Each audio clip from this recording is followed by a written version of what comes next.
Morning folks, Kevin here. Well, it's June 6, 2018, and the last couple of days it's been extremely windy. The temperature has been high in the lower 50s.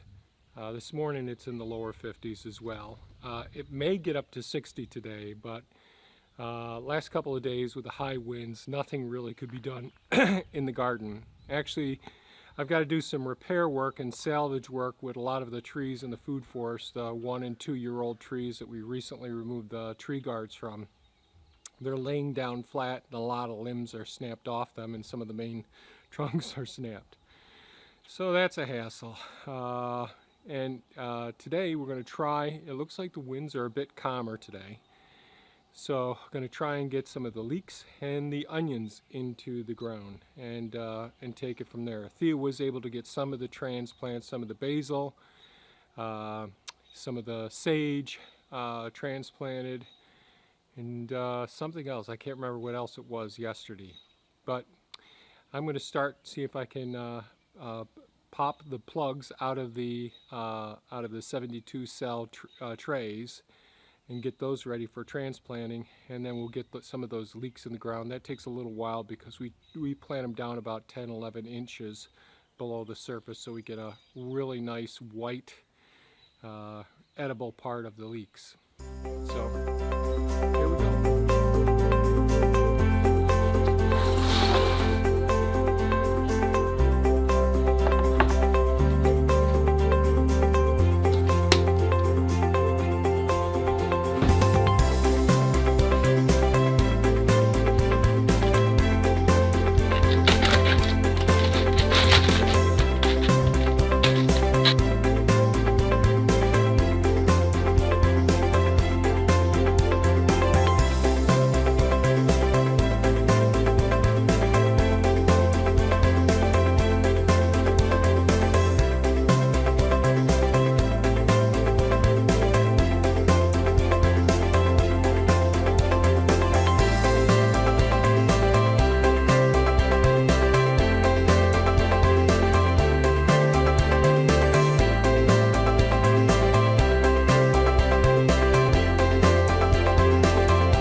Okay, I'm over here near the western garden plot, and Thea and I are both going to try and see if we can get the beds ready for the leeks now. I've got all the plugs out of the trays. I got 4 trays there, and let's see, and 3 trays right here.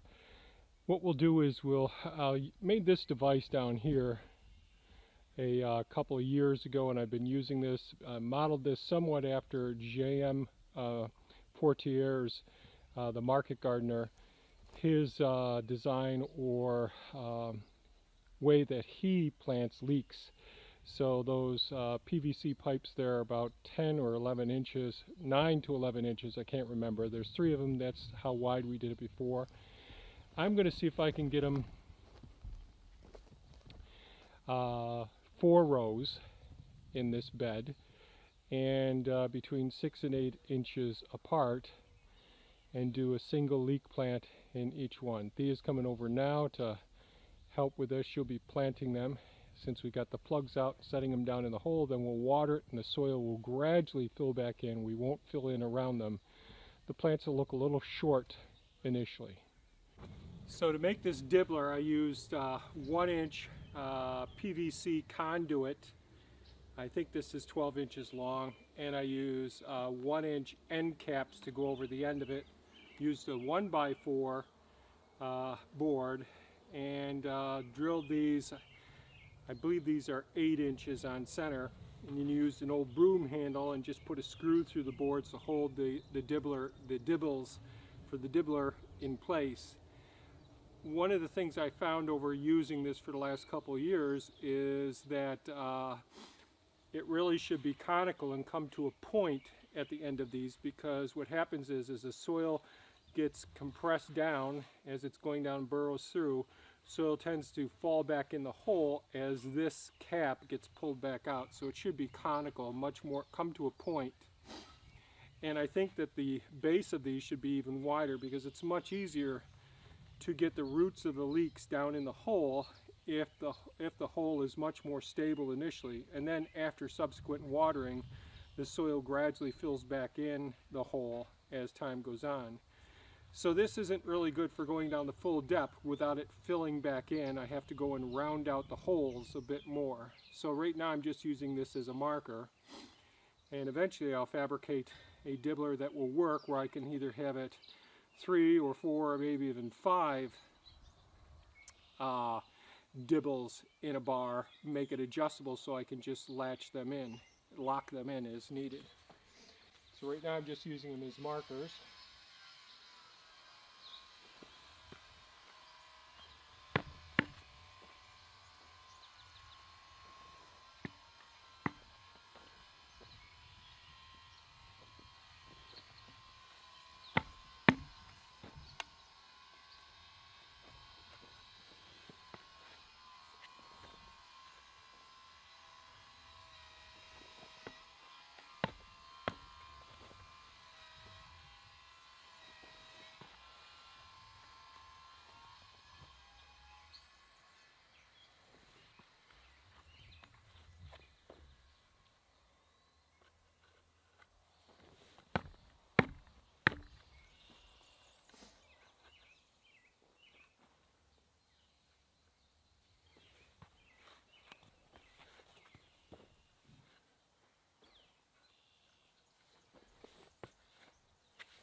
Now this is just a breaker bar that is used for picking rocks.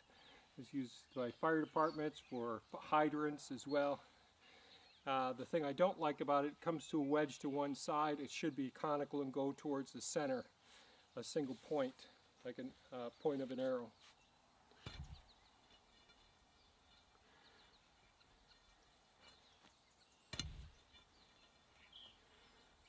You can see by the moisture the depth that we're going down each time. So my hand can't really span that distance.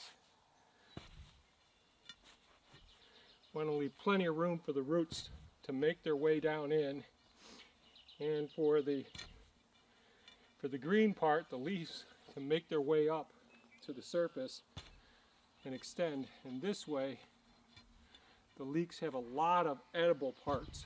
The white of the leek ends up being quite long and more cylindrical than a bulb on the end, and then the leaves coming right off where more sand and dirt gets trapped in it.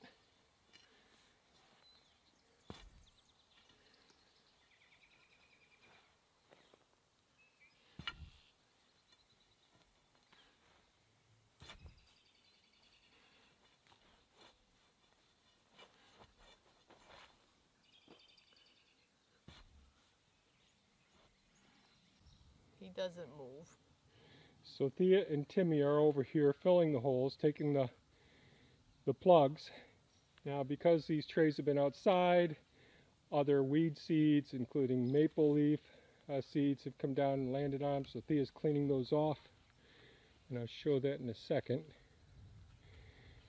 And just trying to use the larger leeks, and Timmy's really helping out a lot. He's really a joy to work with.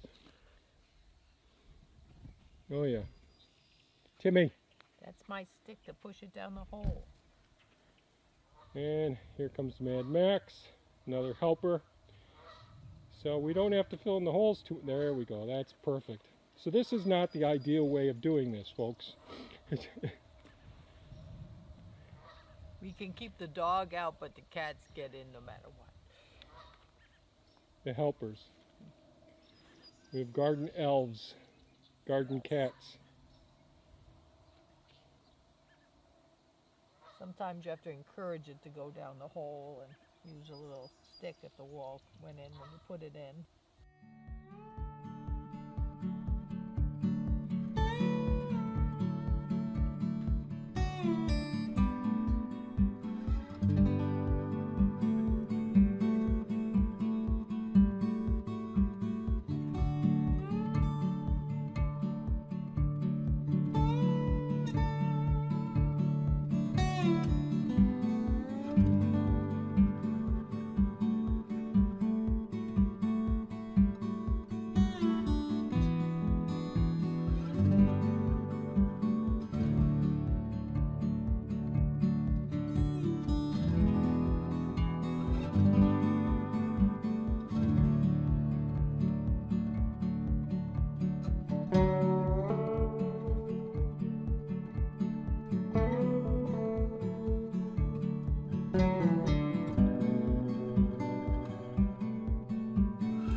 Well, it's just after noon. We went and had some lunch. Thea's doing some other things right now, but we successfully got the first two beds of leeks in, and that's all we're going to put in this year.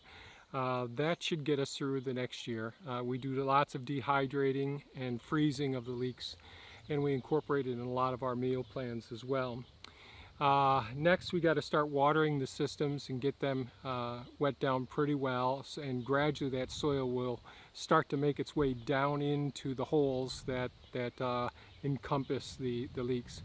We've got a whole variety of other leek seeds, leek transplants. They're a little bit smaller than the ones we put in here. They're probably only about 8 inches or 9 inches long. And if I can find a spot out back, I think what I'll do is I'll try and get those into the ground so maybe we can save some leek seed once they go to seed and all. That's a possibility, but they won't be cared for at the same level that these ones are. Did a little work on some of the other beds, got some corn planted over here with the Jang seeder, and got the first bed of carrots started as well. So there'll be videos going over the Jang seeder. That's an amazing tool to have even on a pretty darn small scale farm or garden. It really makes very quick work of the direct seeding, and it's also one of those seeders that's superior. I think it's the best seeder out there. I have a 4-row seeder, and that really needs an absolutely perfect bed for it to drop the seed appropriately, because it'll drop bunches of them in some places and then leave some places bare. And that's been a bit of a nightmare when you're growing things like carrots and all. So this Jang seeder, so far, it seems absolutely fantastic. But I'll make a video about that in the future as well. But I got to get to watering now, so if this was of value, please give it a thumbs up. If you have any comments or questions, please leave them below. I'll get to answering some of the questions as soon as I get the opportunity. Hopefully that'll be coming soon as I get these beds set for the season and all. Thanks so much for watching, folks, and have a fantastic day. Bye-bye now.